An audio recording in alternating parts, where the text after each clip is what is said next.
This is the InteractionSync for PureCloud presentation, Working with Calls, the Basics. In this presentation, I'm going to mainly cover the call controls in the InteractionSync for PureCloud embedded client so that you can understand what each of the buttons do. After that, I'll discuss how to place regular outbound phone calls and then those calls that are made on behalf of a queue. Finally, I'll conclude with how to place calls on and off hold. There will be a second presentation after this one that goes into more detail about transfers and conferences. Let's get started. The InteractionSync for PureCloud embedded client provides an abbreviated set of the call controls that are available in PureCloud. The appearance of the call control icons varies depending on the agent's permissions and the interaction's current state. The arrow below the call controls expands to reveal more options. Let's walk through each of the buttons that are available and discuss what they do. The phone icon is the button used to pick up inbound calls when they're alerting. The second button is the one we select to place a call on hold. We'll discuss how to use this button later in the presentation. The button with the microphone icon is to mute the call. This prevents the person you're speaking to from hearing you. To unmute the call, you just select it again. The button with the icon of an arrow pointing to the right is used for transferring calls. We'll go into detail about transferring in the second Working with Calls video. The button with the icon of the phone with an arrow pointing down is the disconnect button. This is how we hang up a call. The circle icon is the record button. You press this button when you want to create your own personal recording of a phone call.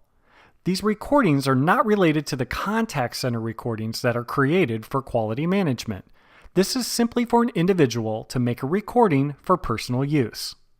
You need to be set up with a role that has this particular permission to be able to use the record button. The button with the lock icon is used for secure pause when callers on queue calls need to enter sensitive information that an agent should not have access to. The button that looks like a Dialpad is just that, a Dialpad used to enter information or dial outbound phone numbers. And finally, the button with the calendar icon is to create a scheduled callback when you're on a queue call with a caller. To place a regular outbound call, you have a couple options. The easiest way is to utilize InteractionSync for PureCloud's Click to Dial feature by selecting any phone number you want to call in Dynamics. Once selected, depending on configuration, the call will either initiate immediately or wait to see if you want to enter a queue name prior to pressing the call button.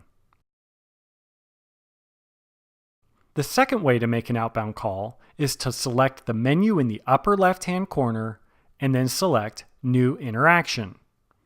This will present the same dialog as Click to Dial and allow you to manually enter the number you want to call. Once you're ready, select the call button and the outbound call is made.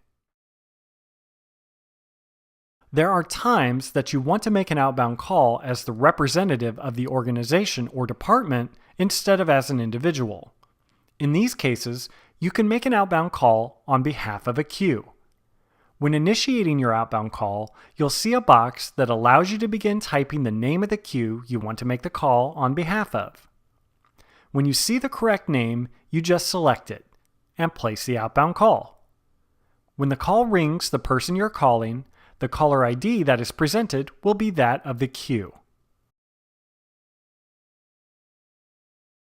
While working on a call, if you decide you need to put it on hold, you can select the button that looks like a pause button, and the call will be placed on hold.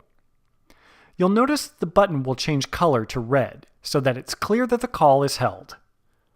To resume the conversation, simply select the hold button while it's red, and it will take the call off hold and allow you to begin speaking to the caller again.